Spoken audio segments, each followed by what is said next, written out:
Have you ever seen a photo so full of life it became haunting when the people in it simply vanished? A pregnant couple, a desert sky, a lime green tent glowing in the evening light.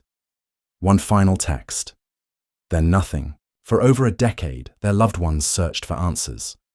But it wasn't until a lone hiker stumbled on something half buried in the sand that the truth began to unearth itself bone by bone. Before we dive into this haunting mystery, hit like and subscribe. Because some stories don't fade, they wait. A picture that froze time. Jenna Dinger was 7 months pregnant. She and her husband Marcus had planned a weekend getaway in Joshua Tree National Park, one last moment of peace before their baby arrived. The last message anyone received from them came via satellite, a text sent by Jenna to her sister Chloe. "The desert is beautiful. Love you." Attached was a photo. Jenna, glowing in a blue maternity sweater, sat in front of a lime green tent. Marcus was crouched beside her, his arm wrapped gently around her back, smiling wide and proud. Behind them, their camper van gleamed in the soft desert dusk. That night, Chloe replied with heart emojis and a reminder to stay hydrated. She went to sleep imagining them under a dome of stars. They were never heard from again. Silence in the sand. Chloe had asked Jenna to check in the next day, just a quick call by noon. A small sisterly worry for a pregnant woman sleeping in the wild, even with a camper van parked nearby. But noon came and went. 1 more, 3 more, 5 more. No calls, no messages, only silence. She called Jenna's phone. Straight to voicemail. Marcus's same. The photo on her phone now looked different. It was no longer joyful, it was haunting. The tent looked lonely. The desert behind them suddenly vast and menacing. The van, once a symbol of safety, now looked like a box holding secrets. By nightfall, Chloe couldn't wait any longer. Her fingers shaking, she called the Joshua Tree dispatch. She explained everything, the overdue check-in, the photo, the white Ram ProMaster camper van. A calm ranger listened carefully and then took action. As the sun vanished behind the rock-strewn hills, 2 park rangers drove into the darkening desert to search for the couple. A scene too perfect. They knew where to start a remote area away from the main trails where Jenna and Marcus had camped before. After nearly an hour of navigating winding dirt roads, the rangers found it. The van, parked perfectly. The lime green tent, standing still in the breeze. It was the same scene as in the photo. Nothing had changed, and that's what made it terrifying. No fire, no movement, no sound. Mr. Dinger, Mrs. Dinger. No reply, just wind. Inside the tent, 2 sleeping bags perfectly laid out. Inside the van, locked. It looked untouched, almost staged. The rangers radioed in. What they had wasn't a peaceful campsite, it was a crime scene. By dawn, yellow tape ringed the camp. The investigation had officially begun. A van full of ghosts. A locksmith was brought in. No one wanted to risk breaking any potential evidence. When the door finally slid open, the van revealed its secrets. Everything was clean, organized. A half-eaten bag of trail mix sat clipped on the kitchenette counter, a water bottle full, a bed perfectly made, and on the counter side by side, Marcus and Jenna's wallets. Cash inside, credit cards untouched, IDs still in place. Beside them, a backup cell phone, and a bottle of prenatal vitamins. They had planned to come back. This was not a couple who ran off, but they were gone completely. No mess. No struggle. Just the clothes on their backs and the one phone, the one that had sent that last beautiful message. The desert offered no answers. The debt that shifted everything. Search and rescue teams fanned out.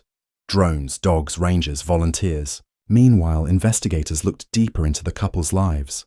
Nothing seemed out of place until a financial crimes detective ran a deeper check on Marcus. He had been hiding something. Despite their normal bank accounts, Marcus was drowning in private debt. High-interest loans, hard money lenders, desperate borrowing, and he was on the verge of default. Suddenly, a darker theory emerged. What if Marcus had snapped? What if the baby moon was a cover? What if, knowing his world was collapsing, Marcus had done something unthinkable? Then came a tip. The man at the gas station. 2 days after the disappearance, a gas station attendant from a dusty town more than 100 miles away called the tip line. He'd seen a man who looked like Marcus. He was nervous, kept looking over his shoulder. He paid for gas with crumpled bills, bought a burner phone, and a road atlas, an old-school printed map of the American Southwest. The purchase stood out. No one bought paper atlases anymore. Was this Marcus on the run? Investigators thought so. The theory was born an argument, a murder, a desert burial, and a man who vanished into the night. Chloe, when told this story, didn't buy a word of it. He built the crib with his own hands. He read stories to the baby every night. He would die for her. He didn't run. He didn't hurt her. He loved her. But the case slowed, then stalled, and just like that it was cold. Part 2, The Secret Inside the van that waited. Years passed. The camper van had sat untouched in an impound lot collecting dust and storage fees, a time capsule sealed in silence. By late summer 2017, nearly 6 years after the couple vanished, the county was preparing to release it. As next of kin, Chloe was notified. It should have been just another piece of painful closure. But before the van could be returned, one last inspection had to be done. A young deputy was assigned the task, a meticulous officer who had only been a rookie when the case first broke. He stepped into the sun-bleached van and started ticking off items on the original inventory list. Sleeping bags, stove, flashlight, everything was exactly where it had been left. Then his fingers brushed something strange. The hidden compartment, one cabinet seam felt wrong, too smooth, too perfect. No gap where there should have been one. He tapped it. The sound was hollow. Not part of the van, something behind it. He slid a screwdriver gently into the seam, twisted. Click. The panel popped open. Inside was a grey waterproof map tube, the kind architects use to carry blueprints. It was sealed tight. Back at the station, the contents were unrolled on a large table. They weren't travel guides. They weren't camping maps. They were geological surveys. Highly detailed topographic maps of a remote section of Joshua Tree, far off any known trails. A place no tourist would ever stumble across, and they were covered in notes.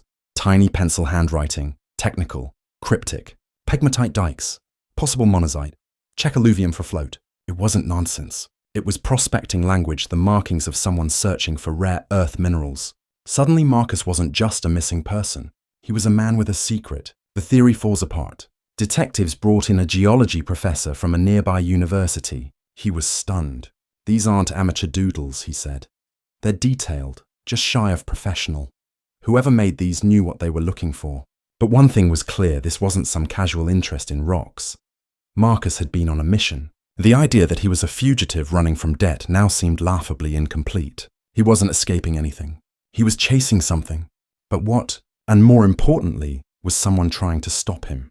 The clue that led nowhere. Investigators organized a targeted search of the area, marked on the maps a rugged, canyon-laced section of the park that looked like the surface of another planet. Search teams spent 3 days combing the terrain. They found nothing. No bones, no clothes, no equipment, not a single sign of Marcus or Jenna. The maps, once a bombshell, became just another dead end. A profound clue with no answer. The case was updated. The maps were photographed, sealed in evidence bags, and the file was shelved once again. And so the desert returned to silence. The hiker. October 2022. Derek Vincent, a software engineer from Seattle, took a solo trip to Joshua Tree. He wanted a break from screens, from rain, from noise. He was experienced, careful, adventurous but not reckless. One morning he wandered off trail just a little, followed the shape of a rock formation toward a cluster of granite boulders. Nature called. Looking for a private spot, he stepped into a shallow basin near the rocks and saw something odd. The ground looked disturbed, churned up, as if a coyote had been digging. A glint of white caught his eye. Bone. Trash. He stepped closer, nudged it with his boot. The sand gave way, and that's when he saw it. A curve familiar and terrifying. It was a rib, the bones beneath. Derek's hands shook as he called 911. Within the hour, park rangers arrived, confirmed it human remains. They set a perimeter and called in the forensics team. This wasn't a search anymore. It was an excavation. The forensic archaeologists worked slowly, methodically, using brushes, dental picks, small trowels. They revealed a nearly complete skeleton, seated in a fetal position, head bowed, arms curled in, the skull intact. Then another pause. Something was inside the pelvic cradle. Smaller bones. Tiny, too small to be an adult. A second skeleton, fetal delicate, a child. Still in the womb. Jenna Dinger and her unborn baby had finally been found. The case reopens. The sheriff's department erupted. The file once buried in a drawer was suddenly active again. The discovery shattered the running theory that Marcus had killed Jenna in a fit of rage and fled. This grave was deliberate. It required planning. Whoever buried her here knew the desert intimately, and the exact GPS coordinates of the grave matched almost perfectly one of the hand-drawn circles on Marcus's hidden geological maps. Marcus hadn't just been there, he'd mapped it. He had a reason for coming to that place. The question was no longer whether Marcus was involved. The question was who else had been there and what happened next. Part 3, The Dust That Told the Truth, A New Beginning. With Jenna's remains found and the baby still inside her, the entire case shifted from theory to fact. This wasn't a disappearance. This was murder. And not a panicked act of violence, but something far more chilling. The location of the grave was deep in a remote, nearly inaccessible section of Joshua Tree, and it matched one of Marcus Dinger's hand-marked map zones. This wasn't where something just happened. This was a destination. Detectives formed a new task force. Fresh eyes, new technology, old frustration. Everything they thought they knew was gone. It was time to start again. The skeleton speaks. Jenna's body had been in the desert for 11 years. Soft tissue gone. The dry air had preserved only bone. No obvious signs of violence, no broken ribs, no bullet holes, no defensive wounds. A silent witness, but the forensic anthropologist on the case refused to accept silence. She focused on the neck, specifically the cervical vertebrae, the most likely place to find evidence of strangulation, asphyxiation, or pressure. She collected microscopic samples from the bone's surface and placed them under a scanning electron microscope. And that's when she saw it. The dust. The bone matrix was laced with something unnatural, tiny metallic particles. Not sand, not soil, but dust, granular, dense, foreign. A substance that didn't belong in a human body. The particles were sent to a specialized lab. The results came back within a week. Thorite, a radioactive rare earth mineral, toxic, valuable, and only found in a handful of locations across North America. One of those locations, exactly where Jenna's body had been buried. Thorite wasn't just a coincidence. It was a signature. It meant whoever killed Jenna didn't just know the desert they had been working in it, mining it, prospecting it. This wasn't random. This was connected. Buried motives. The task force now saw everything in a new light. Marcus wasn't a man running from financial ruin. He was a man who had uncovered something dangerous, and someone had wanted him gone. They began reconstructing his business life all the way back to before the baby moon. They dug into every account partnership contract. And that's when a familiar name reappeared. Leland Croft, Marcus's former business partner. On paper, their partnership ended cleanly. Croft had even given a brief interview back in 2011 expressing shock and sadness. But now everything about him looked suspicious. The other man. Detectives built a new profile of Croft. On the surface, a consultant. In reality, an obsessive amateur geologist. Old credit card records revealed purchases for rock tumblers, Geiger counters, geological survey software, rare mining journals. He wasn't just curious. He was invested. The notes on Marcus's maps, they weren't Marcus's language. They were Croft's. It became clear that Marcus hadn't been the one chasing a secret. He was the one trying to stop it. The real plan. Everything clicked into place. The baby moon wasn't just a trip. It was a confrontation. Marcus likely brought Jenna along under the promise of a relaxing getaway. But his real goal, to confront Croft, gather final evidence, and shut him down. He had built hidden compartments in the van, stored the maps, taken notes. He may have even planned to turn it all over to federal authorities. But he never got the chance. The ghost at the gas station. One final question remained. What about the gas station's sighting? The nervous man who resembled Marcus. Detectives re-examined the grainy footage. With AI enhancement, they caught a clearer glimpse of the man's build-gait posture. It wasn't Marcus. It was Leland Croft. Same build, similar face, just blurry enough to mislead. It had all been a misdirection.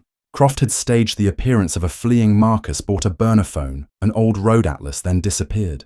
He didn't just commit murder. He framed the man he killed. And it worked for 11 years. The confrontation. Croft was now the prime suspect. Detectives found him running a hardware store in Oregon.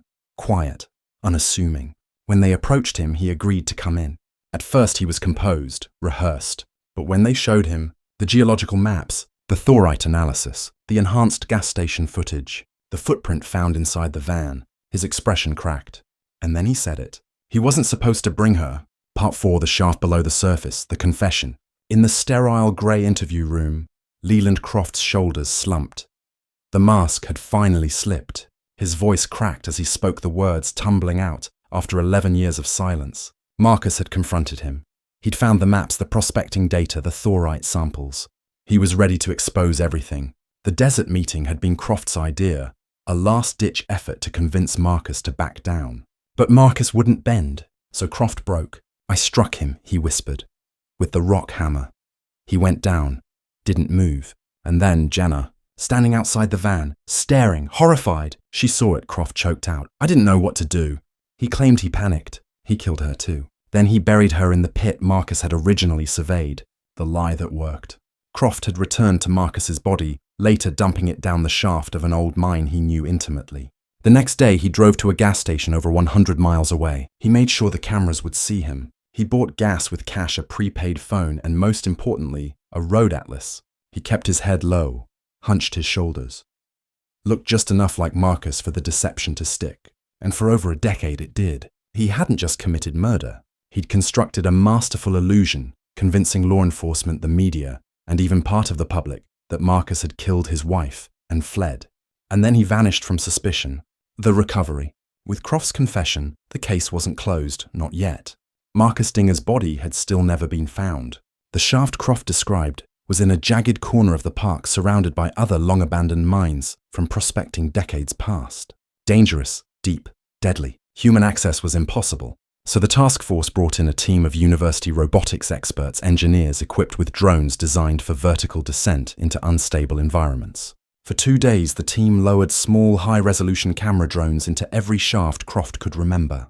Each descent was the same walls of rough stone, rotted wood, coiled roots, animal remains, until one drone reached the bottom of a narrow 150-foot shaft. There, partially buried in rockfall and splintered beams, was a human form. Skeletal, still clothed. Marcus had been found. The final retrieval. A recovery team used specialized equipment, harnesses, pulleys, and extreme caution to bring Marcus back to the surface. The process took hours. As the sun set, casting deep shadows across the dry earth, his body was returned to daylight for the first time in over a decade. Dental records confirmed it. The last missing piece had been found. The story was whole, and Marcus was finally free of the lie. The trial. With Croft's taped confession, the forensic evidence, and the recovery of both victims, the case went to trial. The jury was unanimous. Guilty on 2 counts of first-degree murder. Leland Croft was sentenced to life in prison, no parole, no deals, no possibility of freedom. In court, Chloe gave a victim impact statement that silenced the room. "You didn't just kill my sister and her baby. You made the world believe the man who loved them did it. You left us with shame, doubt, and pain, all because you didn't want your little secret uncovered." But guess what? It still was. The weight of truth. The Dinger family didn't celebrate. There was no joy, only relief. Closure came not with victory, but with truth. They had finally answered the question that had haunted them for 11 years. And they had cleared Marcus's name, not just legally, but publicly. He wasn't a fugitive. He was a father-to-be who died trying to protect his family. Part 5. The grave, the legacy, and the ghost that didn't stay silent. The last trip to Joshua Tree. There is no memorial where Jenna and Marcus Dinger died. No plaque, no marker, no stone etched with names. Just the wind, the rocks, the silence. But hikers who know the story sometimes leave small stacks of stones, one for Jenna, one for the baby, and one for the man falsely accused. It's quiet, but it's not forgotten. A sister who wouldn't let go. Chloe visited the site on the anniversary of their disappearance. She brought no camera crew, no speech, just a small wooden figure carved by Marcus years before, and a folded copy of the last photo Jenna ever sent. She placed them beside a cairn of desert stones and whispered, "I told you I'd find you." Chloe never stopped believing in her sister or Marcus. She fought through a decade of doubt, bad headlines, and fading interest. When the case was cold, she kept it alive. When the system stopped asking questions, she asked louder. And when the lie became louder than the truth, she shattered it. The foundation. In the years since the trial, Chloe started a non-profit in Jenna's name. Its mission: support families of the long-term missing, especially when official narratives feel wrong. She's helped families navigate cold case files, find forensic specialists, and access legal resources most can't afford. She speaks at conferences, hosts Q&As with detectives, and reminds everyone of one lesson. You're allowed to question the first story you're told, especially when the stakes are life and death. A lesson written in dust. The Dinger case is now taught in law enforcement seminars. It's a lesson in the dangers of assumptions. Marcus Dinger looked like a suspect on paper. Secret debt. Remote location. Disappearance. A witness claiming to know him well, but the truth was far more complex. He wasn't running from his life. He was running toward it, toward fatherhood, toward justice, toward doing the right thing. And that made him a threat to someone who had everything to lose. The real story. When the story first broke, news headlines called Marcus a killer. When his body was found, they printed retractions. But retractions don't get the same attention. That's why the story had to be told again in full, with every twist, every clue, and every quiet moment in between. Because behind the mystery was a man who carved a crib by hand, a woman who still smiled for the last photo, and a child who never got the chance to breathe. One final truth. In a final interview with a local paper, Chloe was asked what she'd want people to remember. She paused, then answered that the desert didn't keep its secret. It tried for years, but love was louder, and even in silence, Marcus still spoke. If this story moved you, if it reminded you why truth matters, even when it's buried, please like this video and subscribe to our channel. We tell true stories that go deeper because silence should never have the final word. Let us know in the comments, what would you have believed, the gas station photo or the man who carved cribs? Thank you for watching.